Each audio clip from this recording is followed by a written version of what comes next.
prvič organizirali seznanitev z vojaško dolžnostjo v vojašnici Petra Petriča v Kranju, in sicer za fante iz mestne občine Kranj. Na današnji predstavitvi lahko vidijo, se pravi, točke JRKB laboratorija, JRKB izvidniško vozilo Kobra, potem delavnica za nebojna vozila in pa termokamera iz inženiringa. Predstavitev je bila izvedena v športni dvorani v vojašnici, ki je precej nova in zelo primerna za take zadeve.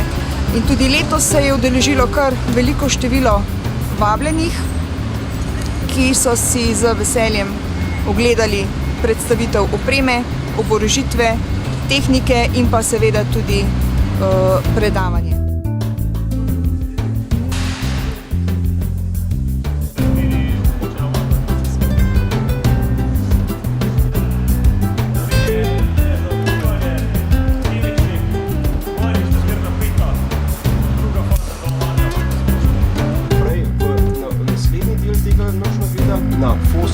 Med seznanitvijo smo vse udeležence obvestili o tem, da Slovenska vojska aktivno zaposluje z nadomestnimi zaposlitvami.